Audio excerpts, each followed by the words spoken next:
এসএসসির বন্ধুরা right form of ভার্বে বেশ অনেকেই প্যারা খাও।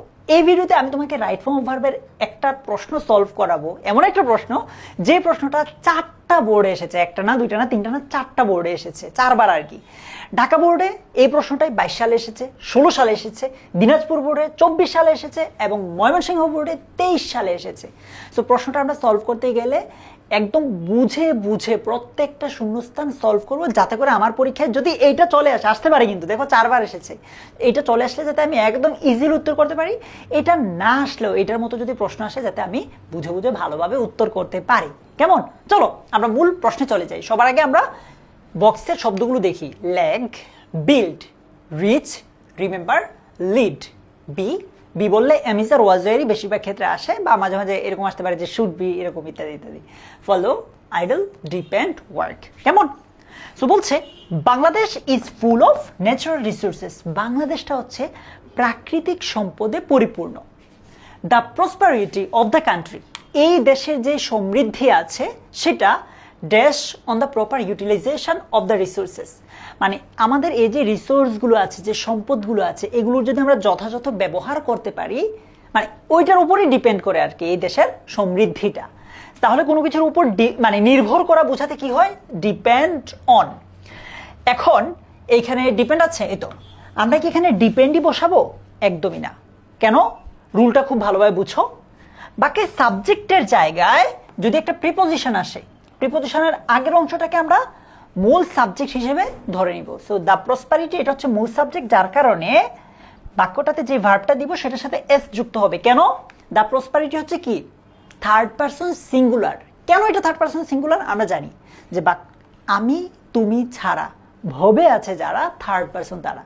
সো আই বা মানে আমি রিলেটেড সবকিছু হচ্ছে ফার্স্ট পারসন, তুমি রিলেটেড সবকিছু হচ্ছে সেকেন্ড পারসন, বাকি সব থার্ড পারসন। এখন দ্য প্রসপারিটি এটা তো আমিও না তুমিও না, অন্য কিছুর উপর অন্য কিছু, সেটা হচ্ছে থার্ড পারসন। আর এটা সিঙ্গুলার হওয়ার কারণে এই যে ভার্বটা আছে সেটার সাথে আমরা কি যুক্ত করেছি? এস যুক্ত করেছি।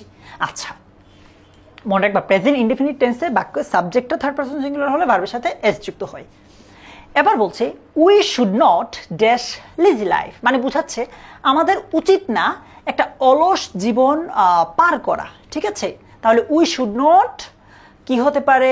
লিড, অতিবাহিত করা বা পার করা। সো হবে না we should not lead lessee life. We should all, আমাদের সবার উচিত ড্যাশ আপ আওয়ার কান্ট্রি, মানে বলছে উই শুড অল, আমাদের সবার উচিত বিল্ড আপ হতে পারে কিনা, যে নির্মাণ করা। Yes, we should all build up, আমাদের সবার উচিত নির্মাণ করা আওয়ার কান্ট্রি, আমাদের দেশটাকে গড়ে তোলা। So build up. For this reason, এই কারণে we have to dash hard. মনে রাখবা হ্যাভ টু বা হ্যাজ টু কিংবা হ্যাড টু, এগুলোর পরে যে ভার্বটা বসে একদম বেস ফর্ম, ভার্বের যে জন্মগত রূপটা আছে সেটাই হবে। তাহলে কি হবে? For this reason we have to work hard. No nation can prosper without industry. Okay, মানে কোনো জাতি পরিশ্রম ছাড়া উন্নতি লাভ করতে পারে না বা সমৃদ্ধি লাভ করতে পারে না। তারপর কি বলছে একটু দেখো। উই শুড ড্যাশ দ্যাট, মানে বোঝাচ্ছে যে আমাদের আচ্ছা, we should dash that industry is the কি টু সাকসেস, মানে বোঝাচ্ছে আমাদের মনে রাখা উচিত যে ইন্ডাস্ট্রি বা সফলতাটাই হচ্ছে, পরিশ্রমটাই হচ্ছে সফলতার চাবিকাঠি। তাহলে উই শুড রিমেম্বার হবে না, রিমেম্বার কি আছে? ইয়েস, উই শুড রিমেম্বার, আমাদের মনে রাখা উচিত। বলছে if we dash the days away, মানে আমরা যদি অলসভাবে দিনগুলো পার করি, উই ড্যাশ বাহাইন্ড, মানে আমরা পিছনে পরে যেতে পারি। তাহলে if we idle, if we idle, আমরা যদি অলসভাবে দ্য ডেজ অ্যাওয়ে দিনগুলো পার করি, উই ড্যাশ বাহাইন্ড, মানে আমরা পিছনে পড়ে যেতে পারি। কি হবে? লেগ, এটা সম্ভাবনা বোঝাচ্ছে। সো কি দিতে পারি? মে লেগ, তাই না? দ্য নেশনস দ্যাট ইন্ডাস্ট্রিয়াস, বলছে যেই জাতিগুলো পরিশ্রমী, dash the pinnacle of development, মানে তারা হচ্ছে উন্নতির সর্বোচ্চ শিখরে পৌঁছায়। তাহলে দ্য নেশনস এটা হচ্ছে সাবজেক্ট, সাবজেক্টটা কি? প্লুরাল, তার মানে এখানে যে ভার্বটা আছে সেটাও কি হবে? প্লুরাল হবে। একটা ভার্ব হবে না, সাবজেক্টের পরে কি হয়? একটা ভার্ব হয়। সেখানে যে ভার্বটা আছে এটা কি হবে? প্লুরাল হবে। The Nations R industrious. কেমন? আর কোত্থেকে আসছে? এই যে বি বললে এম ইজ আর ওয়াজ ওয়ারই হয় বেশিরভাগ ক্ষেত্রে। আচ্ছা, the Nations that R industrious dash the pinnacle of development, মানে বুঝাতে, পিনাকল মানে কি, চূড়া বুঝাচ্ছে, সাফল্যের শিখরে, চূড়ায় পৌঁছায়। তাহলে কি হতে পারে বলো তো? রিচ হতে পারে না, যে আর industrious reach the pinnacle of development, সর্বশেষ। সুতরাং উই শুড ড্যাশ দেম, মানে আমাদের উচিত তাদেরকে ফলো করা, উই শুড ফলো দেম, তাই না? আশা করি তোমাকে আমি এত ইম্পর্ট্যান্ট একটা প্রশ্ন ভালোভাবে সহজভাবে বুঝাতে পেরেছি।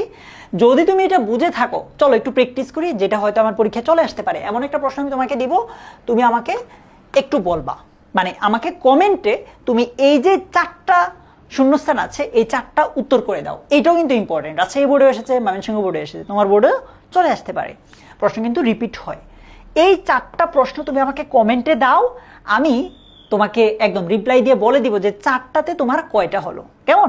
তোমার সাথে দেখা হচ্ছে কমেন্ট বক্সে। ভালো থাকো, আল্লাহ হাফিজ, আসসালামু আলাইকুম।